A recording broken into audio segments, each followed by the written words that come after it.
امام بخاری رحمہ اللہ نے کتاب التعبیر کے اندر، امام مسلم رحمہ اللہ نے کتاب الرؤیا کے اندر، صاحب المشکات نے کتاب الرؤیا کے اندر بخاری اور مسلم دونوں کے حوالوں سے ذکر کیا حدیث۔ حضرت سامورا بن جندب رضی اللہ تعالیٰ عنہ فرماتے ہیں اللہ کے پیغمبر صلی اللہ علیہ وسلم کی عادت مبارکہ ہوا کرتی تھی، جب صبح کی نماز پڑھا لیا کرتے تھے تو ہماری طرف اپنا چہرہ متوجہ کرتے اور ہم سے پوچھا کرتے تھے کہ تم میں سے کس نے آج خواب دیکھا ہے؟ تم میں سے کس نے آج خواب دیکھا ہے؟ میرے دوستو، سامورا بن جندب فرماتے ہیں ہم اپنے خواب سنایا کرتے تھے، پھر اس کے بدلے میں اللہ کے پیغمبر ہمیں تعبیر بتایا کرتے تھے۔ لیکن ایک دن ایسا آ گیا کہ اللہ کے پیغمبر نے ہم سے پوچھا کہ تم میں سے کسی نے خواب دیکھا ہے یا نہیں دیکھا؟ ہم میں سے کسی نے بھی خواب نہیں دیکھا تھا۔ پھر اللہ کے پیغمبر کی خوبصورت زبان حرکت میں آئی، آپ نے فرمایا آج میں نے خواب دیکھا ہے۔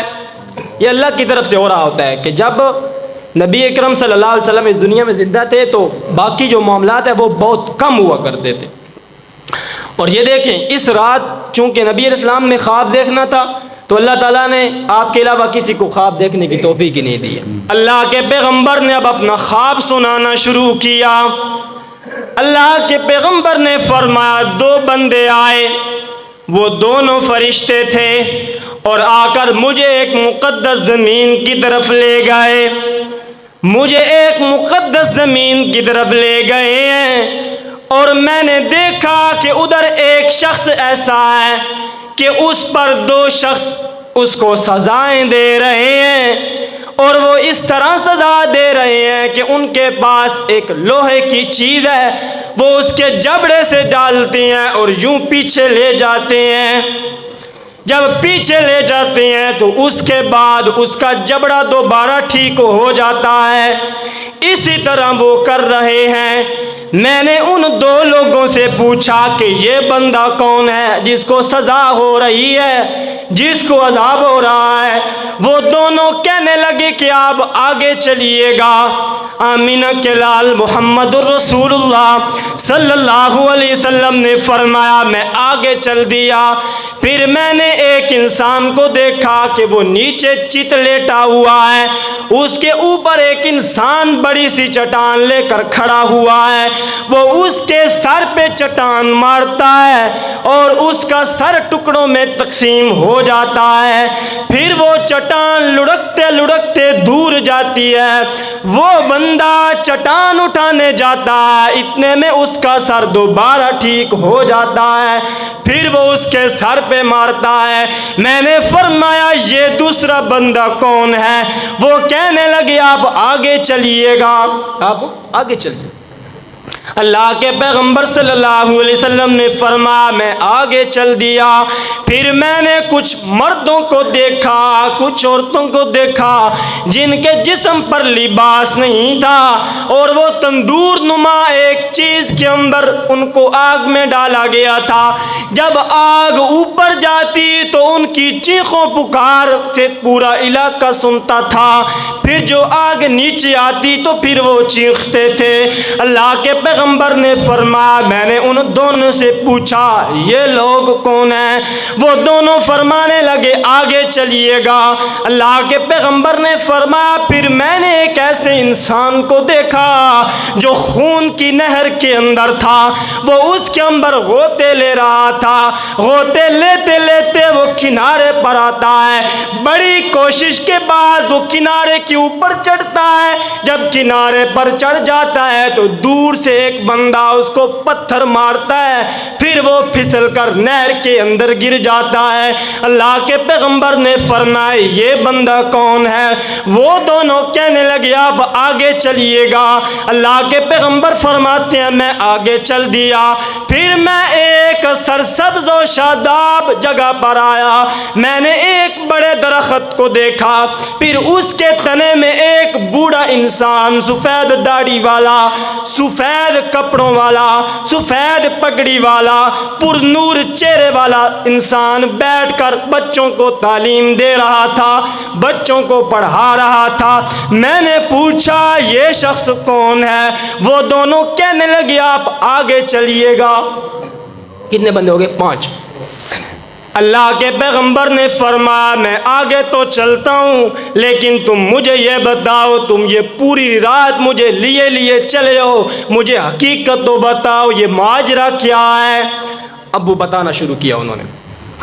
فرماتے ہیں پہلا وہ شخص جس کے جبڑے کو چیرا جا رہا تھا، وہ شخص وہ ہے جو دنیا کے اندر جھوٹ بولا کرتا تھا، بولتا تھا تو جھوٹ بولتا تھا، بات کرتا تو جھوٹ بولتا، بات کرتا تو گالیاں دیا کرتا تھا۔ میرے دوستو یہ اللہ کے پیغمبر کے فرمان مذاق نہیں ہے۔ جو انسان دنیا میں جھوٹ بولتا ہے اس کو یہ سزا ملے گی، کیونکہ اللہ کے پیغمبر کی خوبصورت زبان سے نکلا ہے۔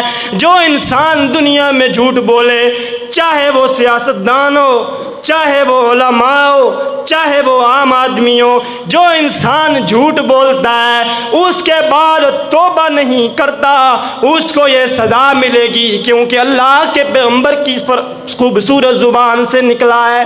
یہ کون سا؟ جھوٹ بولتا تھا۔ جو آپ جھوٹ بولے تو پھر اس کو ذہن میں رکھیں یہ سزا آپ کو ملے گی، میں بولتا ہوں تو مجھے بھی ملے گی۔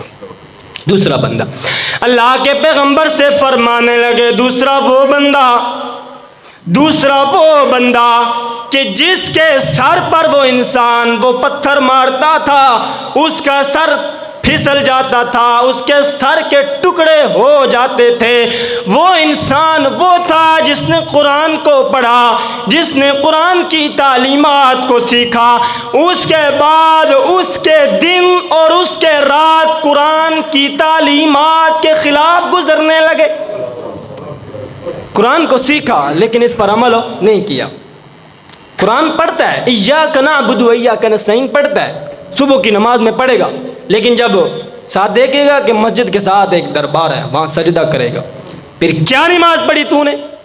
ادھر کہتا ہے اللہ تیری عبادت کرتا ہوں، تجھ سے مدد مانگتا ہوں، ساتھ دربار پر سجدہ کر کے بھی جاتا ہے، پھر کیا نماز پڑھی تو نے؟ اس میں ہر وہ بندہ شامل ہے جس کو قرآن کی کچھ تعلیمات پہنچی لیکن اس نے ان کو بلا کر ان پر عمل نہیں کیا۔ اس میں علماء بھی شامل ہیں جو قرآن کی تعلیمات پر عمل نہیں کرتے، اس میں عام آدمی بھی شامل ہے جو قرآن کی تعلیمات پر عمل نہیں کرتے۔ اللہ کے پیغمبر کو فرمانے لگے تیسرا وہ بندہ، تیسرے وہ لوگ جن کو آگ اٹھا کر لے جاتی تھی اور پھر نیچے لاتی تھی، جو تندور کے اندر بند تھے، یہ وہ لوگ تھے جو دنیا میں زنا کیا کرتے تھے۔ انہوں نے دنیا میں عورتوں کی عزتوں کو پامال کی، عورتوں کے گھروں پر ڈاکے مارے، اوروں کی، اپنے پڑوسیوں کو نہیں بخشتے ہیں لوگ۔ ان لوگوں کو سزا دی جائے گی، یہ اللہ کے پیغمبر نے فرما دیا ہے۔ پاکستان کے اندر سزا ہے یا نہیں؟ اللہ کے قانون میں سزا ہے۔ اللہ کے پیغمبر سے چوتھے آدمی کے بارے میں فرمانے لگے، چوتھا وہ بندہ جو نہر کے اندر غوطے کھا رہا تھا، خون کی نہر کے اندر جو غوطے کھا رہا تھا، یہ وہ بندہ ہے جو دنیا کے اندر سود کھایا کرتا تھا۔ اب جو بندہ بھی سود کھائے گا اس کو یہ سزا ملے گی، اللہ کے پیغمبر نے فرما دیا۔ اللہ کے پیغمبر سے فرمانے لگے پانچویں وہ بندہ جس کی داڑھی سفید تھی، جس کی پگڑی سفید تھی، جس کا لباس سفید تھا، جو بچوں کو تعلیم دے رہا تھا، سرسبز و شاداب درخت کے نیچے بیٹھ کر اللہ کے پیغمبر سے فرمانے لگے یہ حضرت ابراہیم علیہ السلام ہے، یہ ان بچوں کو تعلیم دے رہے ہیں جو جوانی سے پہلے فوت ہو جایا کرتے ہیں۔ یہ 5 لوگ۔ اب اللہ کے پیغمبر ایک درخت کے اوپر چڑھے ہیں، آپ نے دیکھا کہ ایک خوبصورت محل ہے، خوبصورت محل ہے، سرسبز و شاداب درختوں میں گھرا ہوا ہے۔ اللہ کے پیغمبر نے فرمایا یہ محل کس کا ہے، یہ گھر کس کا ہے؟ وہ بندے کہنے لگے اللہ کے پیغمبر یہ گھر آپ کا ہے۔ آمینہ کے لال صلی اللہ علیہ وسلم نے فرمایا میں اس میں داخل ہو جاؤں؟ وہ کہنے لگے نہیں نہیں، ابھی تک آپ کی دنیا والی زندگی باقی ہے۔ دنیا والی زندگی کیا ہے؟ باقی. اب اس سے یہ مسئلہ ثابت ہوا کہ جو عذاب ہے نا، عذاب قبر اور عذاب برزخ، یہ اس قبر کے اندر نہیں ہوتا ہے، عالم برزخ کے اندر. کدھر ہوتا ہے وہ اللہ تعالیٰ بہتر جانتے ہیں، کیسے ہوتا ہے وہ اللہ تعالیٰ بہتر جانتے ہیں. چونکہ نبی اسلام نے فرما دیا کہ، اور اس حدیث کے اندر یہ بھی الفاظ ہیں کہ یہ جو جن بندوں کو عذاب ہو رہا ہے یہ قیامت تک ہوتا رہے گا، قیامت تک ان کو ہوتا رہے گا، اس کے بعد ان کا حساب کتاب ہوگا، اس کے بعد یہ جہنم میں جائیں گے.